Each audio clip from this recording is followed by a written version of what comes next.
नमस्कार। आज हम इतिहास के एक ऐसे चैप्टर को खोलने जा रहे हैं जिसने हमारे देश की मतलब भारत की पूरी दिशा ही बदल कर रख दी। ये कहानी है 19वीं सदी के उन महान सामाजिक और धार्मिक सुधार आंदोलनों की जिन्होंने आज के आधुनिक भारत की नींव रखी। तो चलिए शुरू करते हैं और गहराई से समझते हैं इसे। तो आज का हमारा सबसे बड़ा सवाल यही है कि आखिर आधुनिक भारत का जन्म हुआ कैसे। और ये सवाल सिर्फ एक सवाल नहीं है दोस्तों, ये एक पूरी कहानी की शुरुआत है। एक ऐसी कहानी जिसमें क्रांति थी, नए नए विचार थे और था एक जबरदस्त बदलाव। देखिए, किसी भी बदलाव को समझने के लिए सबसे पहले ये जानना जरूरी है कि बदलाव की जरूरत ही क्यों पड़ी। तो चलिए थोड़ा पीछे चलते हैं।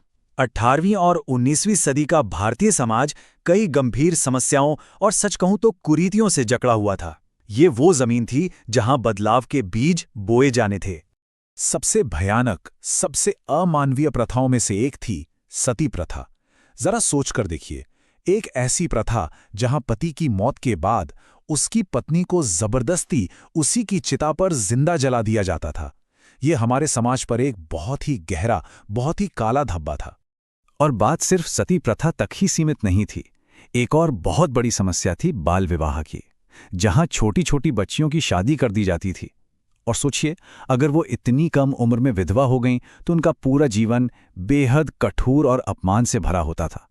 समाज उन्हें लगभग त्याग ही देता था। और फिर थी जाति व्यवस्था की कठोरता और उसी से जुड़ी अस्पृश्यता यानी छुआछूत की अमानवीय प्रथा। मतलब समाज को ऊंच नीच के ऐसे खांचों में बांट दिया गया था कि करोड़ों लोगों को उनके बुनियादी इंसानी हक से भी दूर कर दिया गया था। तो सवाल ये उठता है कि इतने गहरे अंधेरे में रोशनी की पहली किरण कहां से आई। आखिर इस बदलाव की चिंगारी भड़की कैसे। वो कौन सी वजह थीं जिन्होंने एक नए युग की, एक नई सुबह की शुरुआत की। आइए अब उन ताकतों को देखते हैं जिन्होंने सुधार की इस लहर को जन्म दिया। तो देखिए, इसके पीछे कोई एक कारण नहीं था, बल्कि कई सारी चीजें एक साथ हो रही थीं। सबसे पहला था पश्चिमी शिक्षा का आना, जिसने लोगों को तर्क, विज्ञान और मानवतावाद के बारे में सोचना सिखाया। दूसरा, ईसाई मिशनरियों की गतिविधियां। उन्होंने भारतीय समाज की कुरीतियों की आलोचना की, जिससे हमारे लोगों में भी एक आत्ममंथन शुरू हुआ। तीसरा, और यह बहुत दिलचस्प है, हमने अपने ही प्राचीन ग्रंथों जैसे वेद और उपनिषदों को फिर से पढ़ना और समझना शुरू किया, लेकिन एक नए तार्किक नजरिए से। चौथा कारण था प्रिंटिंग प्रेस का आना, जिसकी वजह से नए विचार अखबारों और किताबों के जरिए आग की तरह तेजी से फैले। और पांचवा, देश में हो रहे सामाजिक आर्थिक बदलाव जैसे शहरीकरण, जिससे एक नया पढ़ा लिखा मध्यम वर्ग यानी मिडिल क्लास उभरा, जो इस बदलाव का सबसे बड़ा इंजन बना। और इन्हीं सब वजहों से प्रेरित होकर हमारे समाज में कई महान विचारक और सुधारक सामने आए। ये वो लोग थे जिन्हें हम सच में नए भारत के आर्किटेक्ट्स कह सकते हैं। तो अब हम उन प्रमुख आंदोलनों और उनके दूरदर्शी नेताओं के बारे में जानेंगे जिन्होंने भारत का चेहरा हमेशा हमेशा के लिए बदल दिया। और इस लिस्ट में सबसे पहला नाम आता है ब्राह्मो समाज का, जिसकी स्थापना 1828 में राजा राम मोहन राय ने की थी। इन्हें अक्सर आधुनिक भारत का जनक या फादर ऑफ मॉडर्न इंडिया भी कहा जाता है, और ये एग्जाम के लिए एक इम्पॉर्टेंट पॉइंट है। उनके मुख्य विचार क्या थे? एकेश्वरवाद यानी एक ही ईश्वर में विश्वास। और उन्होंने सती प्रथा, जाति व्यवस्था और मूर्ति पूजा का जोरदार विरोध किया।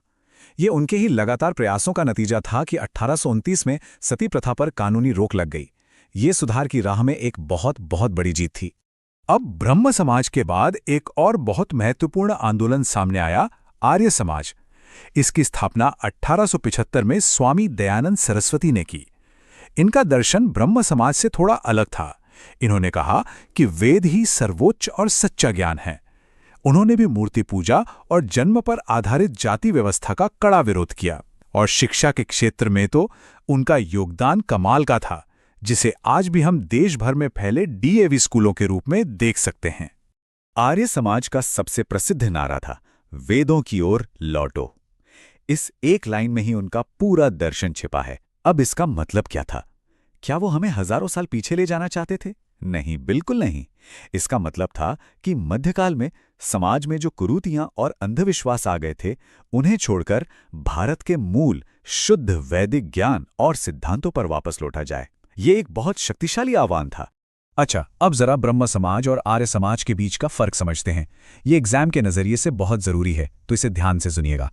ब्रह्म समाज पर पश्चिमी विचारों का साफ असर था और इसका प्रभाव भी ज्यादातर शहरों के पढ़े लिखे लोगों तक था।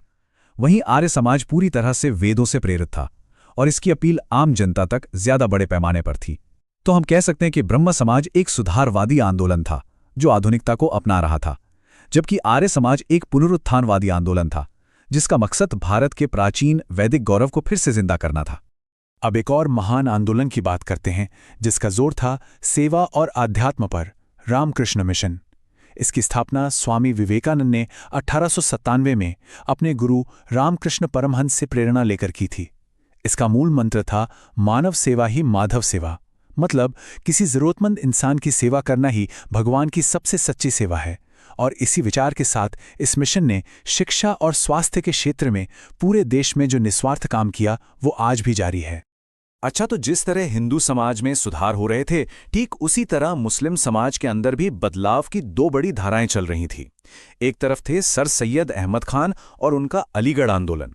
इनका जोर था मुसलमानों में आधुनिक यानी मॉडर्न और साइंटिफिक शिक्षा को बढ़ावा देने पर, जिसका सबसे बड़ा नतीजा है अलीगढ़ मुस्लिम यूनिवर्सिटी। वहीं दूसरी तरफ था देवबंद आंदोलन, जिसका मकसद था इस्लामी शिक्षा और पारंपरिक मूल्यों को बचाना और उनका प्रचार करना।